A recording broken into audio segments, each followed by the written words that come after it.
Écoutez Joe Balmire, Chanel Moun Tout Bon. Dans le cadre émission que nous avons fait sur le pays d'Haïti, sur quelques réflexions sur le problème pays d'Haïti, nous jugeons nécessaire pour nous rediffuser pour vous une émission tirée de Radio-Canada, une interview que vous avez fait avec Frédéric Boisson, qui sont sociologues d'origine haïtienne. On nous faut entendre comment les problèmes coïncident, comment réponse est de mise, comment bagay yo yé actuellement dans le pays a ça qui passé. N'a pon ti pause publicitaire.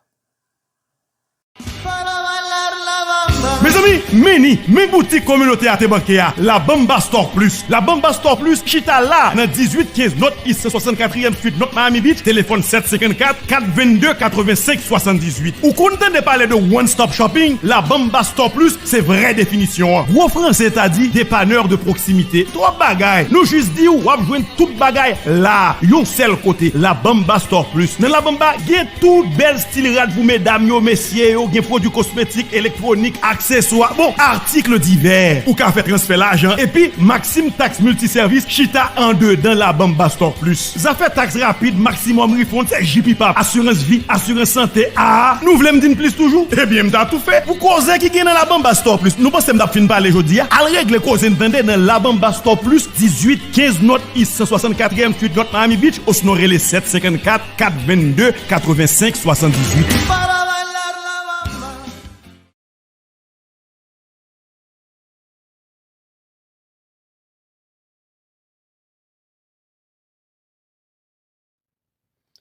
Olidia Air Boutique, c'est une boutique qui est online, qui conseille de collection de belles cheveux que vous êtes capable de choisir pour là.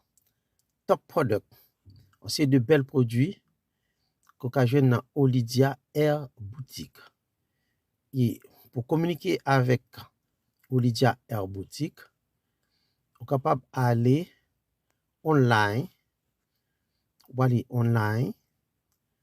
et puis vous pouvez taper contact at Olidia Air Boutique pour capable joindre communication avec responsable boutique, ça, une boutique qui est online.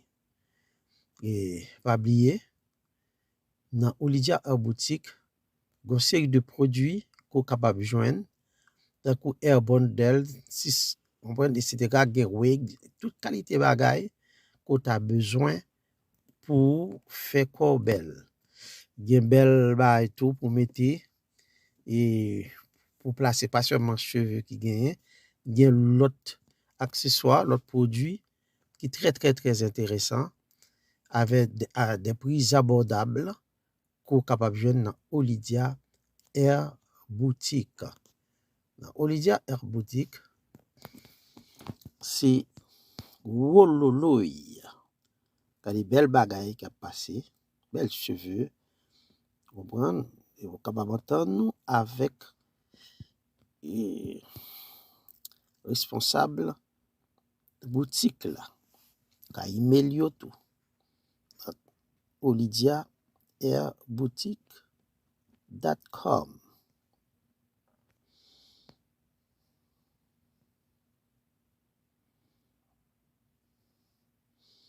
Une belle curl. Toute qualité sauvelée.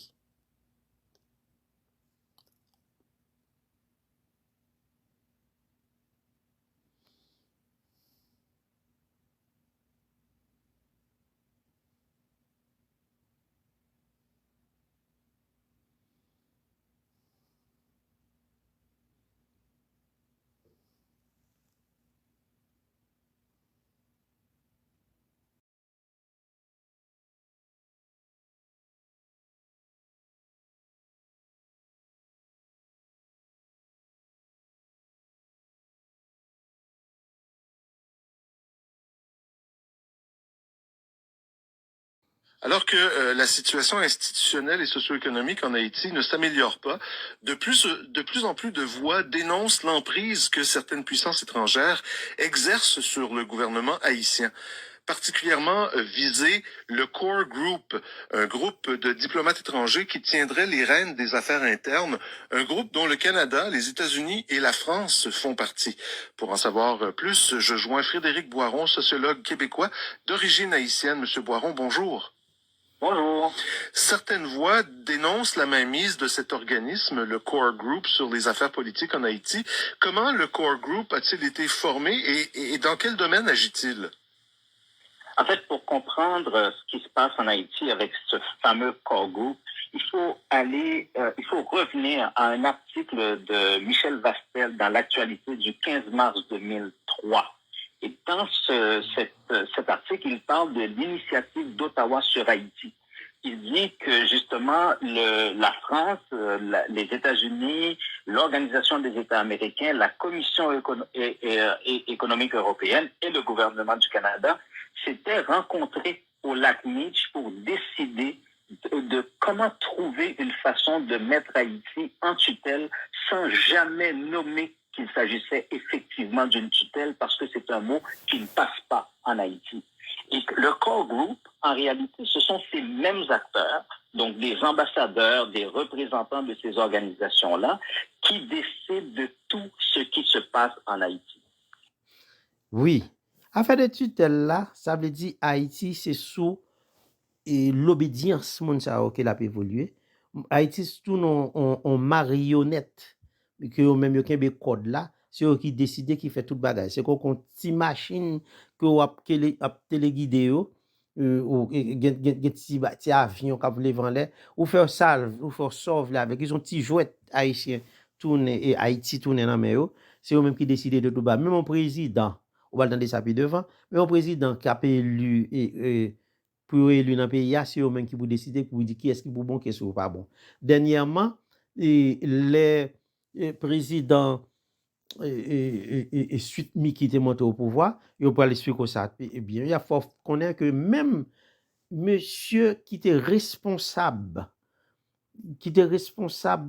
conseil électoral là, te dit à propre bouche que résultat le voye aller c'est pas résultat ça qui publié. Ça veut dire que c'est pas Michel Mateli qui était élu, c'était Madame Manega qui était élue. On va entendre ça puis devant. Bon, pas puis Calvin dit c'est moi qui t'ai dit ça. C'est au point même qui était à la tête conseil électoral là qui t'ai dit ça. Bon, pas Calvin dit c'est moi qui t'ai dit ça. Expliquez-moi mais comment pays a mais voilà le problème de ce pays. Jean-Michel Mateli habitué dit là même. Bon, voilà le problème de ce pays. Et 2010 va être un moment charnière pour le Core Group. Comment allez-y. Oui, allez-y. J'allais dire, comment les institutions haïtiennes ont-elles perdu la main sur les affaires internes du pays? Ben, en fait, l'idée même de départ, c'est Régis Debray, le philosophe français, qui le résume le mieux. Il disait que, en réalité, tout ça, et c'était même sa proposition, c'était de faire d'Haïti une pupille de l'humanité, une espèce d'orphelin sans parents qu'on prend sous sa charge, que la communauté internationale prendrait sous sa charge. Donc, c'est ça le principe de la pupille de l'humanité. Mais pour ou t'entendez ça m'dou ou son pupille de l'humanité ça veut dire on ti moun qui pas gen parents on orphelin nouye et puis c'est eux même qui occuper nous c'est tout ça nous gen besoin c'est eux qui ou ba nous ni et yo fait ça on vle avec nous t'entendez monsieur bien non que la classe politique haïtienne perde le contrôle sur l'avenir du pays, sur la direction du pays, ben c'est parce que le Core Group a quand même été capable de recruter des serviteurs, des gens qui étaient prêts à fonctionner avec eux et des gens aussi qui ont des intérêts personnels, privés à l'étranger. On le voit dès qu'on veut sanctionner un dirigeant dans un pays, ben on gèle ses avoirs à l'étranger. Donc, une fois qu'on a identifié ces gens-là, ben on est capable de les jouer assez facilement. Oui, parce que messieurs Saoye, ce sont des vendeurs de pays, ce sont des patries poches. C'est intérêt pas yo, intérêt personnel, yo, intérêt familial yo vinn défendre. Ça veut dire que yo ka prend yo pour utiliser yo, mettre au timon des affaires et puis pour l'autre pays qui a besoin bon, c'est un débat important dans le pays, pour utiliser monsieur ça pour faire ça avec le pays. Vous comprenez, monsieur ça,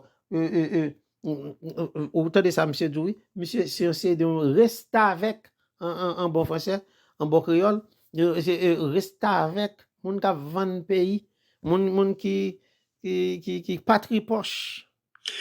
Il existe depuis fin août de cette année une structure appelée l'Accord du Montana qui veut trouver une solution haïtienne à la crise qui rassemble largement des organisations de la société civile et des partis et regroupements politiques.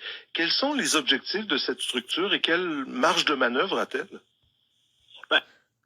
Bon, me dire non, bagay. Ou pas dire qu'il représente largement la majorité du pays, alors que son petit groupe de nègres qui te fin fait un vieux acte, yo groupé ensemble, pour bay ak yo te fin commettre là, on figure. Pour ta dire son ba qui regroupe tout monde dans pays, est-ce que te font conférence nationale tant qu'on défend te qu'on a dit là, on conférence nationale, ça veut dire on va qui regroupe tout le monde, toute couche dans la société, tout le monde dans la province, tout le monde en dehors, tout le monde dans la ville de province, tout le monde dans la capitale, tout le monde dans la diaspora, tout secteur religieux, etc., social, tout qualité de monde pour ta là dans qui pour ta camper pour nous faire un bon séminaire ensemble pour nous décider de l'avenir du pays. On va rapporter petit groupe monde qui finit commettre un mauvais acte et puis qui a réuni dans qui ça dans hôtel. Il pas même représentatif. On va représenter on pourrait lier dans la société et puis pour dire c'est OK secteur bagaille. Bon, m'tende qui ça et sociologue là répondre yo et puis n'a fin parler sur ça. En fait, je crois que justement les gens de l'accord de Montana veulent proposer une solution haïtienne à un problème haïtien. Donc, ils veulent s'affranchir de cette histoire de dépendre du core group, de se faire donner des ordres, que la classe politique soit toujours en train de négocier avec l'international sur ce qui peut être fait dans le pays.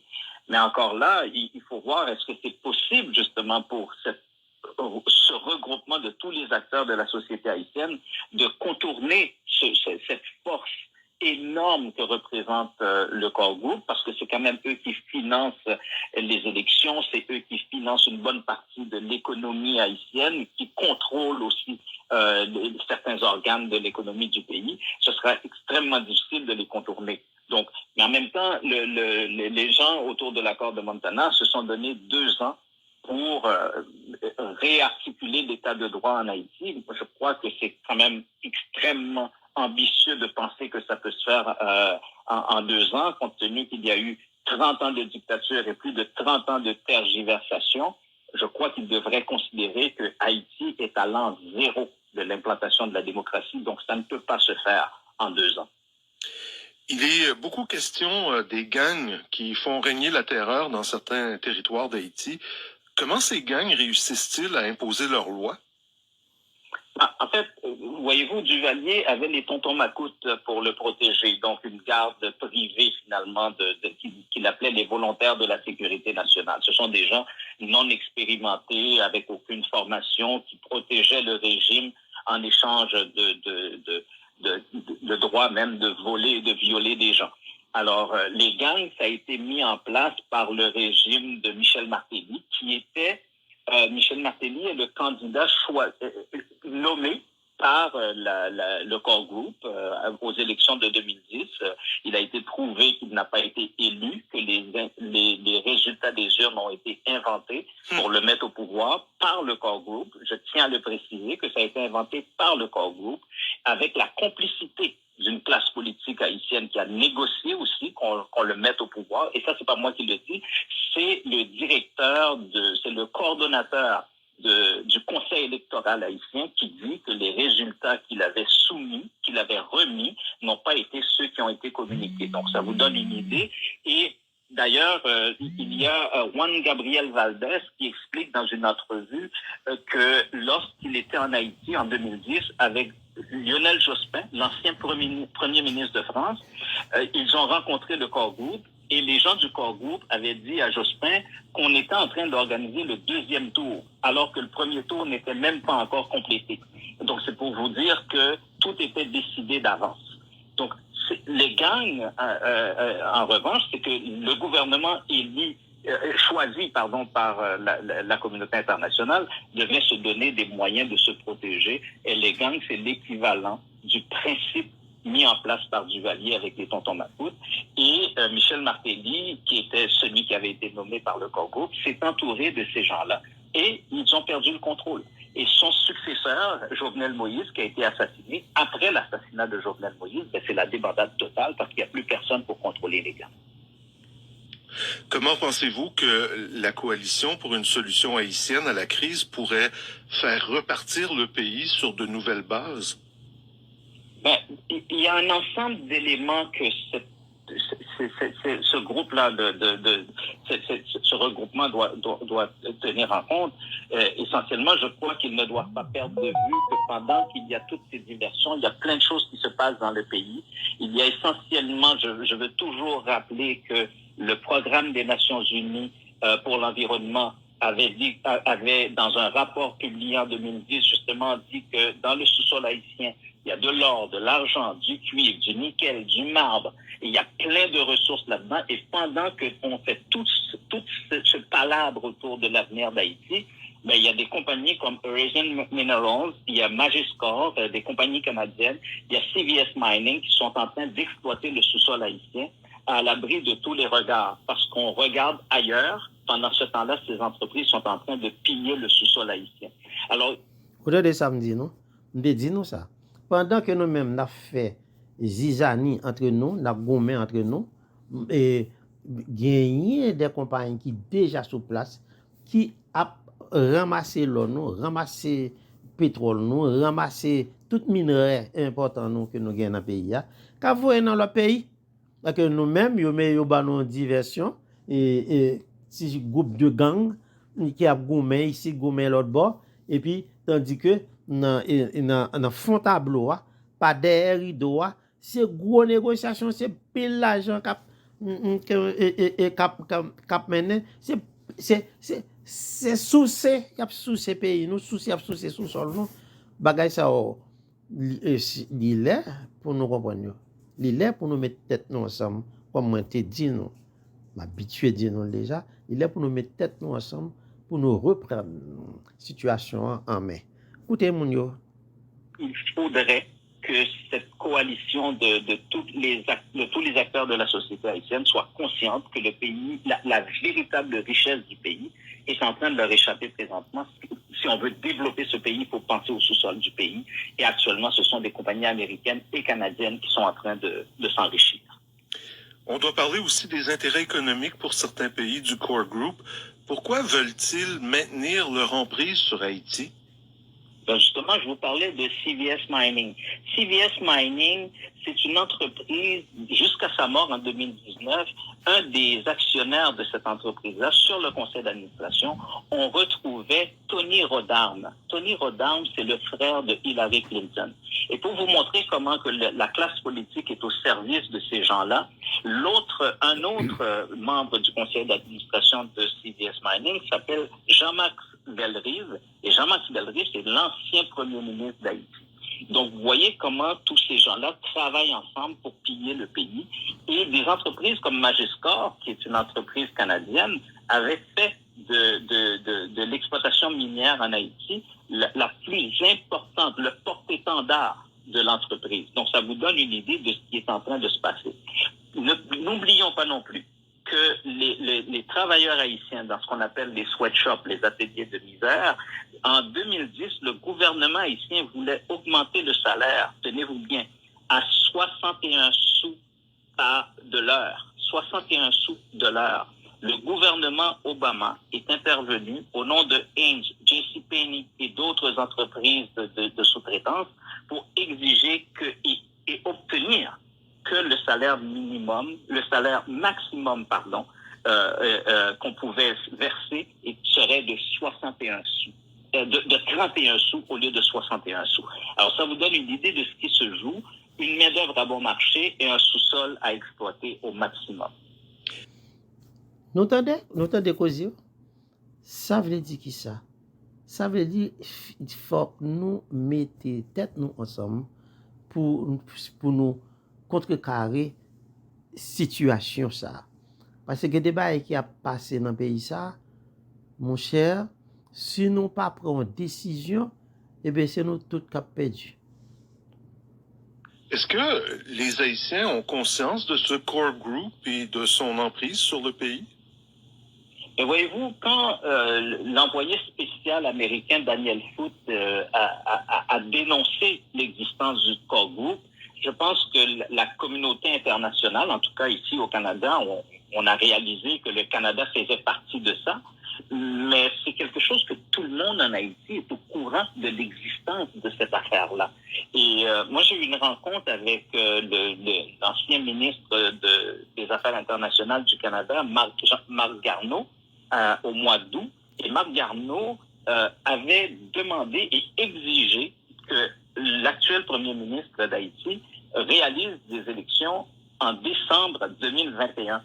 On était, au moment où je participe à cette rencontre avec Marc Garneau, on était à 1 mois après le tremblement de terre du mois de juillet.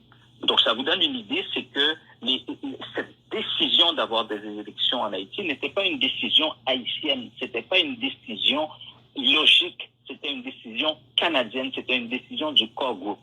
Heureusement, ça n'a pas lieu, parce que c'est impossible de tenir des élections dans les conditions actuelles, mais ça vous donne quand même une idée de l'importance du poids de ces pays-là sur ce qu'ils considèrent comme une PUPI de l'humanité.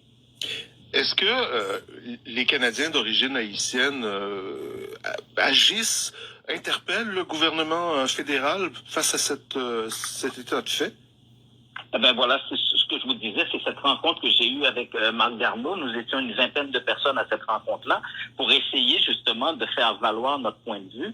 On avait à peine terminé la rencontre que Marc Garneau avait envoyé un tweet pour pratiquement dire qu'il nous avait utilisé pour faire semblant qu'il était intéressé à ce qu'on disait, mais il n'avait aucun intérêt à ce qu'on racontait. Les décisions étaient déjà faites à l'avance, les dés étaient déjà pipés, et nous, on voulait leur dire tout simplement, donner une chance au pays, donner une chance aux Haïtiens, ne serait-ce que la possibilité, après plus de 60 ans de tergiversation, donner aux Haïtiens la possibilité au moins de se planter.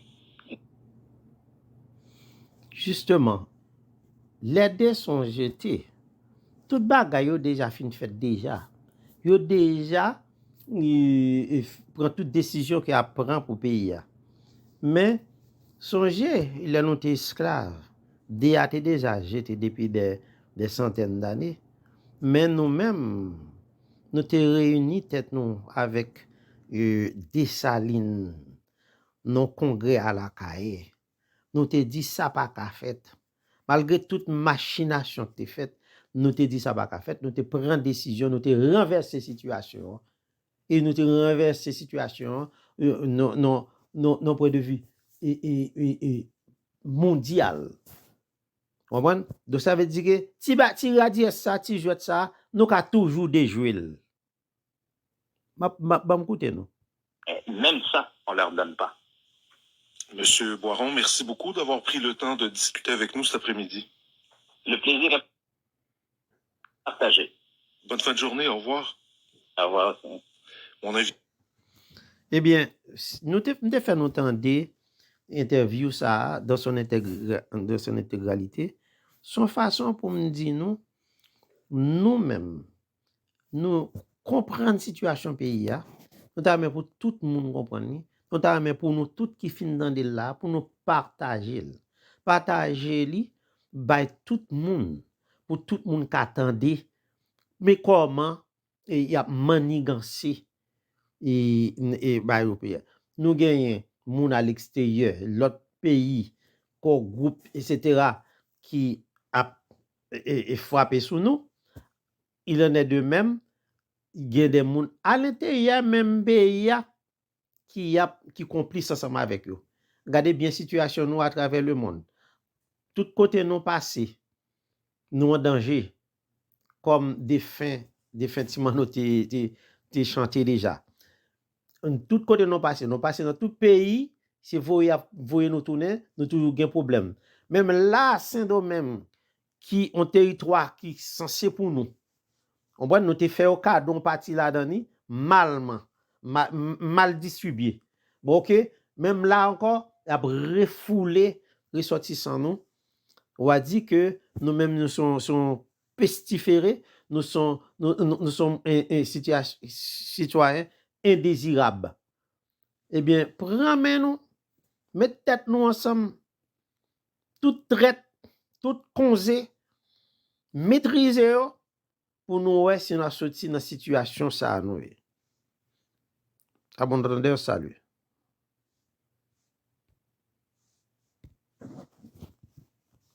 C'était Joe Balmire. Chanel, monde tout bon. À une prochaine. Mesdames, Messieurs, bonjour, bonsoir.